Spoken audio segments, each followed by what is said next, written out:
Bonsoir, installez-vous, ça va mal finir. Alors ce soir, on a au menu une pépite judiciaire.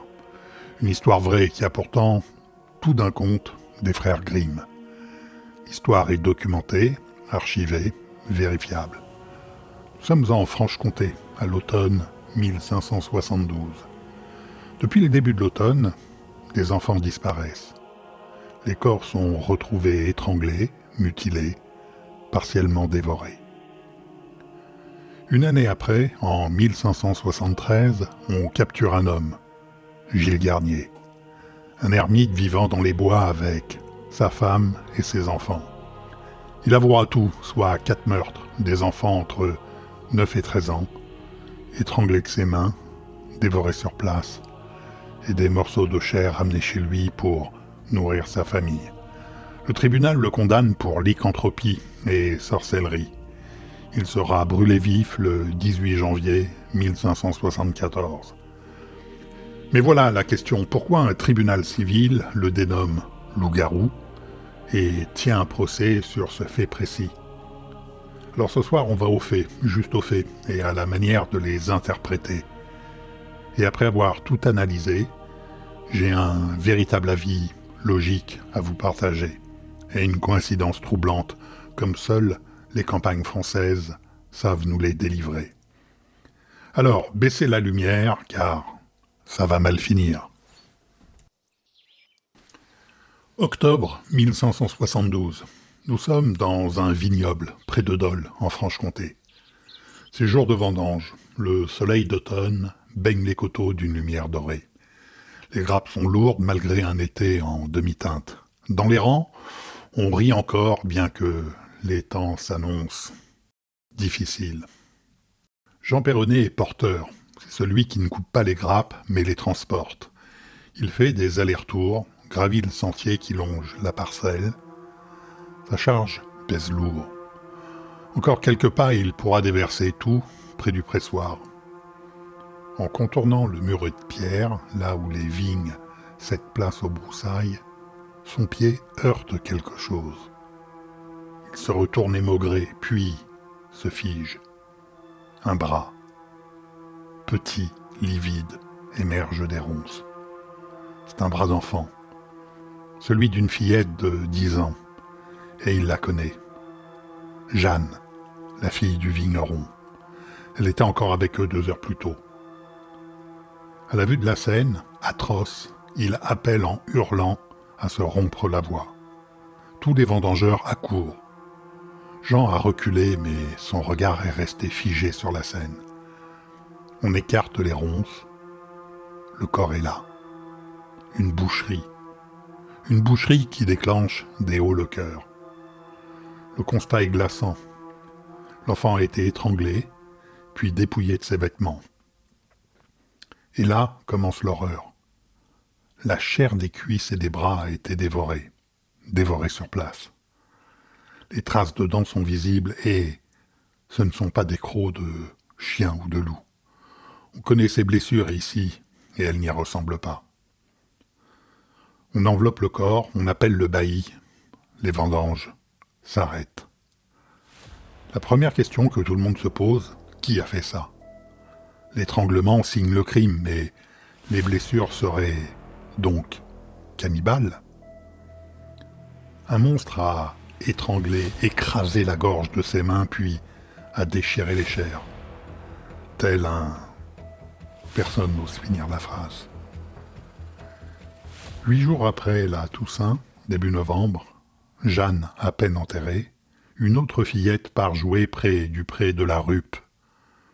Des cris terribles déchirent la tranquillité. Les paysans accourent. À 30 mètres, ils voient une forme penchée sur l'enfant, la dévorant. La forme lève la tête, se redresse. Et là, les témoignages divergent. Il faut dire qu'on est à la lisière du bois, les conditions de lumière sont faites d'ombre. Mais certains jurent avoir vu un homme, voûté, barbu, qui s'est enfui dans les bois. D'autres, par contre, affirment avoir vu un loup, gris, immense, le poil hérissé. Mais tous sont d'accord sur un seul point. La créature a fui en courant sur 2 pattes. Ils accourent. L'enfant est encore vivante, mais dans une mare de sang.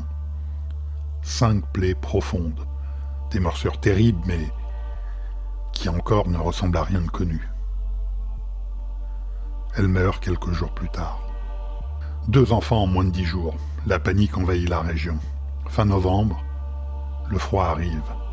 Un jeune garçon de 10 ans ne rentre pas chez lui. On le retrouve le lendemain dans le bois. Même carnage, étranglé, les cuisses et le ventre dévorés. Et cette fois, un détail macabre supplémentaire glace le sang des villageois. La jambe droite a été arrachée. Pas de traces de morsure. Arrachée et emportée. Qui diable peut faire cela ? Ce n'est pas un animal qui agit par instinct, car une bête n'étrangle pas. C'est une chose qui chasse, tue, prélève. Elle mange sur place et emmène des parties de corps. Les autorités du comté de Bourgogne comprennent qu'elles ont un sérieux problème. La grogne paysanne monte. L'hiver 1572-1573 s'abat sur la Franche-Comté, avec une violence inouïe. On est en plein dans le petit âge glaciaire, et cet hiver est particulièrement terrible. La famine arrive, les récoltes ont été maigres, le grain vaut de l'or. Dans les chaumières, on rationne chaque poignée de farine. Les enfants pleurent de faim, les vieillards s'éteignent eux en silence. Et pendant que le peuple meurt de faim, les rumeurs enflent. On parle d'une créature, ni homme ni bête. Une créature qui rôde en lisière de forêt au crépuscule. Les témoignages se multiplient. Un bûcheron jure avoir vu une forme se déplacer entre les arbres, marchant tantôt sur 2 pattes, tantôt sur 4, couverte de poils gris, les yeux luisants. Une femme, elle, entend des grognements dans un fourré. Elle aperçoit une silhouette accroupie, dévorant quelque chose avec avidité. La chose tourne la tête, un visage à mi-chemin entre l'homme et la bête. Elle court jusqu'au village, sans s'arrêter. Aussitôt, des battues s'organisent. On trouve des traces étranges, des empreintes dans la neige. Trop grandes pour un pied humain, mais pas exactement celles d'un loup non plus. Des touffes de poils accrochées aux ronces, du sang, mais jamais de créature. Alors, en 1573, le Parlement de Dole prend une décision totalement extraordinaire. Un édit officiel qui autorise tous les citoyens, malgré les édits royaux, interdisant la chasse, à traquer et à tuer le loup-garou qui ravage le pays. Lisez bien ces quelques mots. Un parlement, donc un tribunal civil, valide officiellement l'existence d'un loup-garou. C'est unique dans l'histoire de France. Alors la chasse est ouverte, tout l'hiver et le printemps suivant. Des hommes en armes traquent sans succès le monstre. Des processions tous les dimanches se font dans toute la vallée aux abords des forêts, cherchant à obtenir la capture de ce fléau. 8 mois se passent sans une attaque. Le calme finit par revenir. La vigilance s'abaisse. Nous sommes le vendredi d'après la Saint-Barthélemy, au terme du mois d'août 1573. On est près du bois de la Pérouse. Un garçon d'une 12aine d'années se repose sous un gros poirier. Quelqu'un sort des bois et longe la lisière dans la pénombre. L'homme le repère. Il balaye du regard les alentours, puis se rue sur le jeune garçon qui n'a pas eu le temps de crier. Il sera étranglé et traîné vers la lisière de la forêt. Là, dans la pénombre qui gagne, l'homme va briser le tabou ultime. Il commence à arracher les chairs de ses dents, de ses mains, dans un balai macabre. Il mange sur place, dévore, offrant un spectacle digne des enfers. Les villageois, torches à la main, s'approchent. Ils ont vu quelque chose bouger dans l'ombre. Ils pensent que c'est un loup. À peine rentrés dans cette forêt dense, là, devant eux, la scène macabre se déroule. C'est un homme. Pas un loup, pas une bête, un homme. accaparé à arracher des lambeaux sur le corps de l'enfant. Son visage, ses avant-bras sont ensanglantés. Un homme qu'ils reconnaissent, c'est Gilles Garnier, le Lyonnais, l'ermite de Saint-Bonneau, celui qui vit reclus dans les bois avec sa femme et ses enfants. Les témoins sont formels, et ils le diront au procès. Quand nous l'avons vu, il était sous la forme humaine, pas sous la forme d'un loup, humaine, mais avec un comportement de loup. À ses pieds gisait le corps d'un enfant mort, ensanglanté à moitié dépecé. Garnier prend la fuite dans ces forêts qu'il connaît mieux que quiconque. Les témoins l'ont reconnu, son signalement circule comme une traînée de poudre. Décembre 1573. On l'arrête à l'ermitage Saint-Bonneau, près d'Amanges. Les officiers l'écroueront à la conciergerie de Dole. Avant son procès, il passera à la question. C'est l'usage. C'est une forme d'interrogatoire accompagnée de torture. Mais Garnier avait avoué, dès son arrestation. Alors comment le dénommer ? Aujourd'hui, on dirait tueur en série, cannibale. À l'époque, le vocabulaire aurait dû le surnommer l'ogre, mais a été retenu loup-garou, car, à l'époque, le loup-garou, on y croyait. Voilà ce que l'on sait, ce qui est documenté, ce qui est vérifiable dans les archives du Parlement de Dole. Alors le fait numéro 1, au moins 4 enfants tués entre octobre 1572 et septembre 1573. Fait numéro 2, tous étranglés à mort, étranglés par des mains, on ne peut plus humaines. Fait numéro 3, chair prélevée sur les corps, cuisses, bras, ventre, des morceaux sont emportés. Fait numéro 4, Gilles Garnier pris en flagrant délit, penché sur le corps du 4e enfant, vu et reconnu sous sa forme humaine par des témoins. Fait numéro 5, au procès, plus de 50 témoins défilent. Certains ont vu l'homme, d'autres jurent avoir vu un loup. Fait numéro 6, Garnier avoue.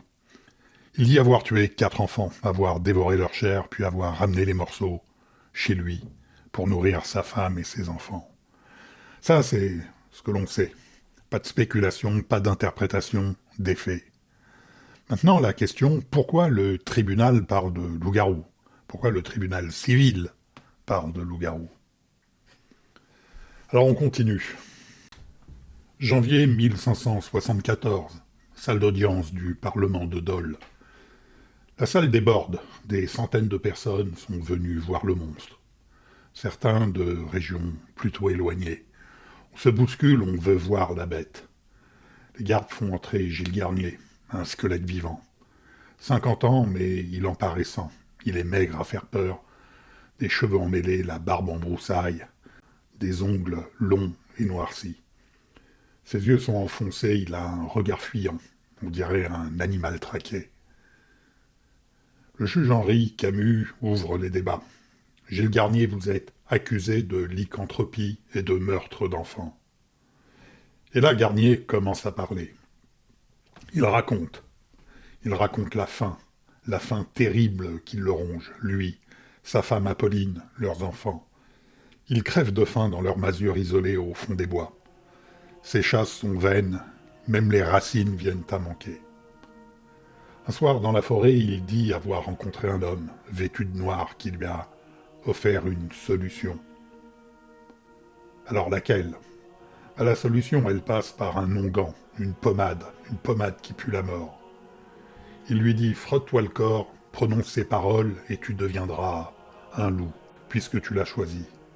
Et donc tu pourras chasser. » Garnier dit qu'il l'a fait, qu'il s'est enduit de l'onguent, que son corps s'est transformé, qu'il est devenu loup. Il est convaincu de ce qu'il dit. Puis il détaille avec une précision qui glace le sang. L'aveu numéro 1, octobre 1572. Vigne près de Dole, une fillette de 10 ans. Je l'ai étranglée avec mes mains, je l'ai dépouillée, j'ai arraché la chair de ses cuisses et de ses bras, je l'ai mangée. J'en ai ramené aussi chez moi pour ma femme. Le père de Jeanne, Michaud, bondit. Les gardes le retiennent de peu. Le pauvre homme hurle le prénom de sa fille, à en devenir fou. L'aveu numéro 2. C'est novembre 1572, après la Toussaint, une autre fillette. Celle-là, je l'ai attaquée, mais des gens sont arrivés. J'ai dû fuir. L'enfant n'avait pas été étranglée, enfin du moins, pas suffisamment. Elle est morte de ses blessures, quelques jours plus tard. L'aveu numéro 3, novembre 1572. Un garçon de 10 ans. Je l'ai tué. J'ai mangé les cuisses et le ventre. Puis j'ai arraché une jambe pour la ramener. Mais des loups, de vrais loups, me l'ont volé. Alors, notons qu'il vient de dire de vrais loups, comme pour préciser la différence. L'aveu numéro 4, septembre 1573. C'est le garçon sous le poirier.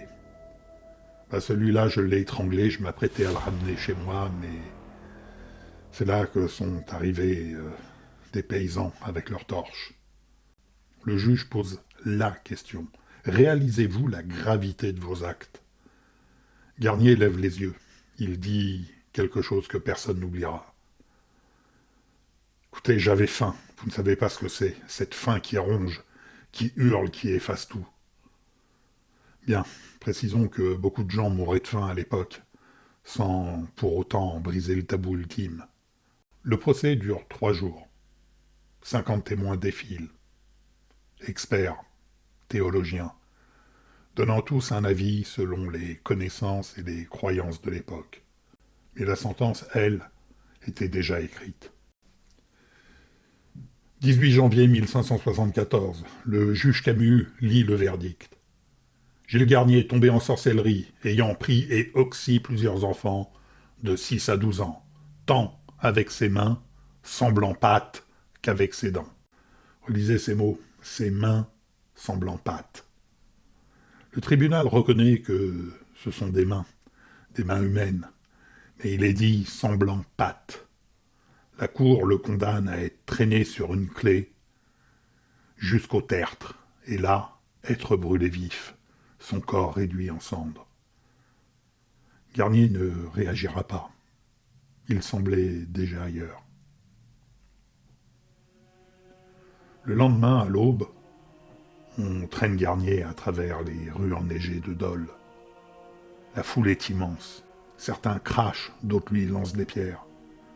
Place du marché, le bûcher attend. On l'attache au poteau. Il lève les yeux vers les corbeaux qui tournent. Le curé s'approche. Dernière chance. Garnier aurait murmuré quelque chose. Il n'y a pas de Dieu dans la forêt, seulement la faim. On allume le bûcher, les flammes montent, rugissent. Garnier ne crie pas, ne se débat pas. Puis, alors que le feu l'enveloppe dans une bourrasque de flammes, un hurlement monte, long. Un hurlement qui ressemble à celui d'un loup. Les gens dans la foule se signent. Vous voyez, c'était bien un loup-garou. C'était juste un cri d'un homme qui brûle, comme n'importe quel homme qui hurlerait dans les flammes. Le bûcher brûle pendant des heures, puis les cendres sont dispersées. Plus jamais aucun corps d'enfant mutilé après cette date dans les environs de Dole, même si des attaques de loups sont consignées dans les registres. Alors reprenons. On a un homme, Gilles Garnier, 4 enfants étranglés, dépecés, mangés. Un homme pris en flagrant délit, qui avoue tout. Les faits sont là, indiscutables. Et pourtant, un tribunal civil, aujourd'hui, l'aurait jugé comme un tueur en série, cannibale. En 1573, on le condamne pour lycanthropie. Alors pourquoi? Parce qu'il faut bien trouver une forme à l'inacceptable. Qu'est-ce qui peut pousser un homme à penser rencontrer un homme en noir dans la forêt, s'imaginer se transformer en loup, tuer un enfant, le dévorer sur place, et recommencer encore et encore sur une année, mais pas tout le temps. Alors comme beaucoup, j'ai cherché. Plusieurs pistes existent. La lycanthropie clinique, une vraie pathologie psychiatrique, encore décrite aujourd'hui où des patients se croient transformés en animal. Un cas d'ailleurs en Iran vient d'être traité. Alors possible, mais ça n'explique pas la violence soudaine ni la capacité psychique et physique à dévorer de la chair crue humaine. L'ergot de seigle, ce champignon parasite des céréales qui provoque des hallucinations terrifiantes et des comportements délirants. Alors les arguments pour sont cette famine de 1572-1573. L'année entière était maussade, donc le grain aurait pu être contaminé et consommé par nécessité. Les hallucinations complexes de Gilles Garnier, amplement documentées, peuvent prêter à cela. Le feu de Saint-Antoine, qui a rendu fou des villages entiers. Là encore, c'est documenté. Mais plusieurs éléments ici posent problème.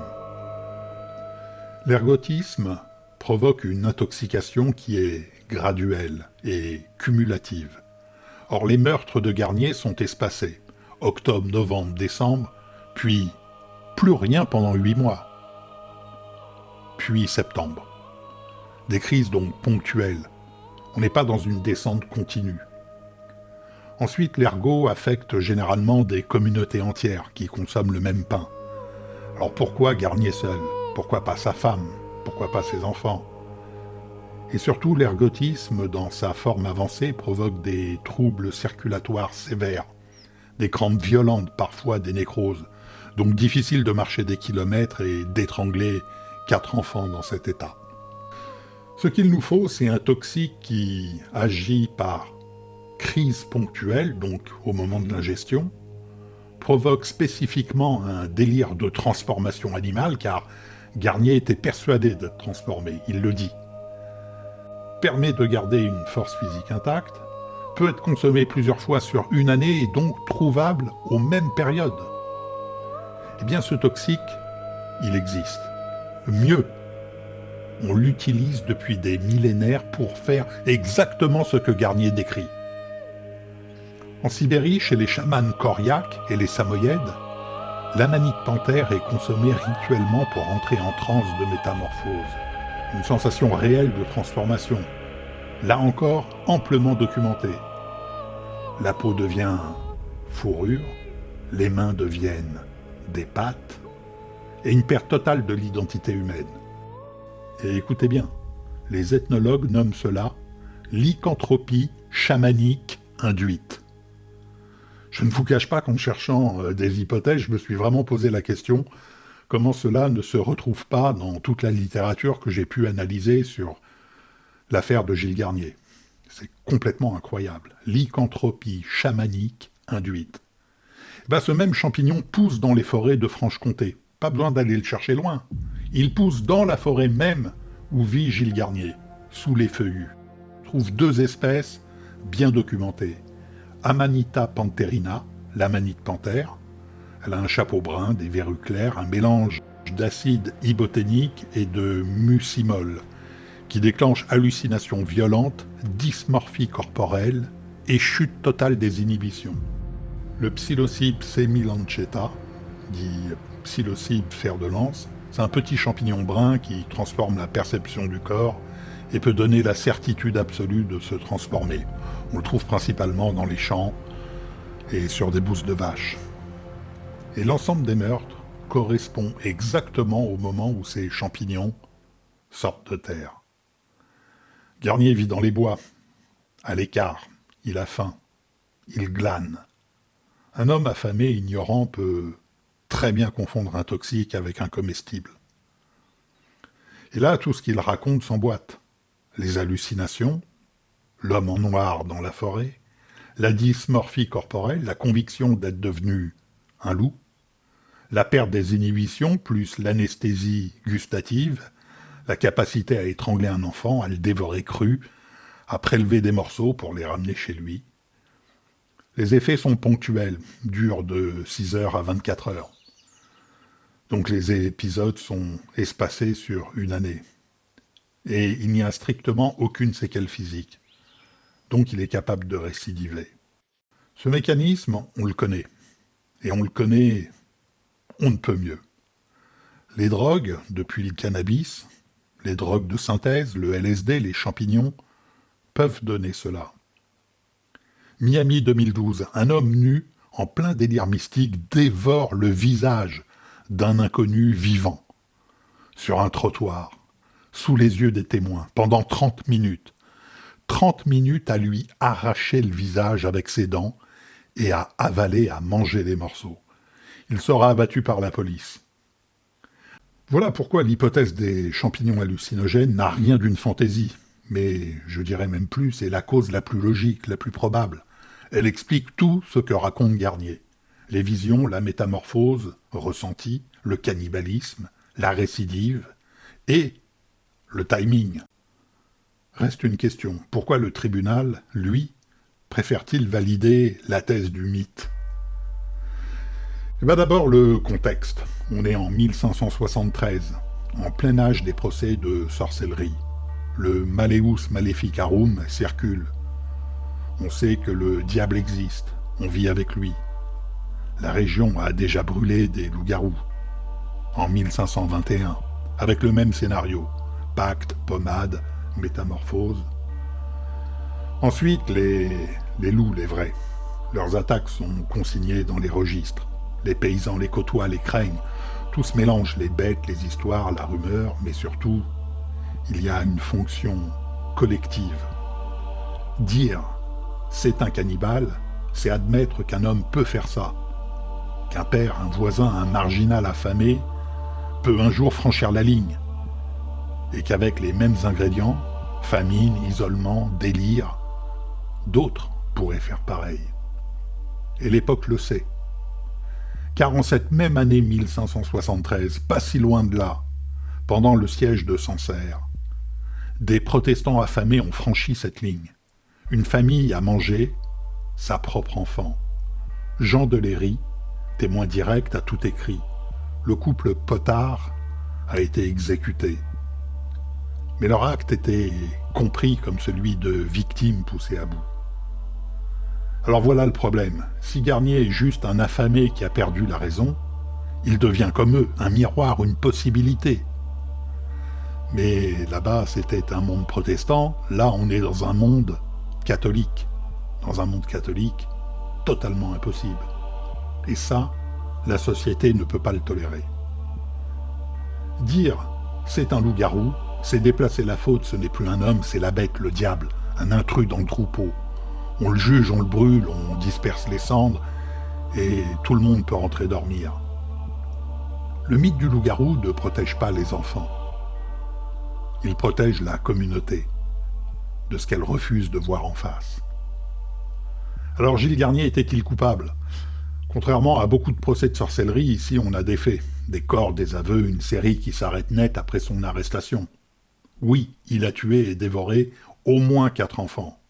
Oui, on peut le qualifier de tueur en série, cannibale. Était-il sous l'emprise de champignons hallucinogènes ? Très probablement. C'est l'hypothèse qui colle le mieux à son récit, à son mode de vie, à la saison, à ce qu'on sait des toxiques de la région. Mais ça ne change strictement rien au verdict moral. Un homme qui tue et mange des enfants demeure un danger absolu pour la société. Aujourd'hui, il finirait entre les murs d'un hôpital psychiatrique de haute sécurité. À l'époque, on écartait ces gens-là par le feu. La vraie question, celle qui demeure, n'est donc pas « était-il vraiment un loup-garou ?» mais « pourquoi une société entière a préféré l'accepter ?» Parce que c'est plus facile. Plus facile d'invoquer le diable que la capacité humaine à produire l'impensable. Plus facile de dire « ce n'est pas nous, ce n'est pas humain » et de tourner la page sur un bûcher. En réalité, en 1573, il n'y a pas de loup-garou dans les forêts de Franche-Comté. Il y a un homme en marge, un homme qui a faim, un homme qui un jour a ramassé les mauvais champignons et qui, dans un délire mystique, a franchi la ligne, pas par magie, pas par transformation, très certainement par une prédisposition psychiatrique et par chimie. La forêt, elle, n'a pas changé. Les ruines de sa maison sont toujours là, enfouies dans les bois. Chaque 14 juillet, le monde moderne a créé la fête du loup-garou. Les champignons, eux aussi, poussent toujours.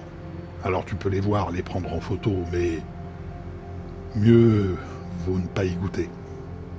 Au fond, si l'affaire Gilles Garnier nous obsède encore, presque 450 ans plus tard, ce n'est pas parce que c'est l'affaire d'un monstre légendaire. C'est parce que c'est l'affaire d'un homme affamé qui a brisé tous les tabous de la société humaine. Et ça, c'est infiniment plus dérangeant que n'importe quel croc sous la lune. Il y a toujours une conclusion étonnante. Le nom de l'endroit, la vallée des anges. Ici, le mal a une adresse précise. La tradition locale raconte que des anges déchus, menés par Lucifer, seraient tombés dans ces bois, avant d'en être chassés par Saint Michel. La vallée aurait alors pris ce nom, vallée des anges. Des siècles plus tard, au même endroit, un homme affamé, quelques champignons et un délire suffisent à redonner un visage au diable.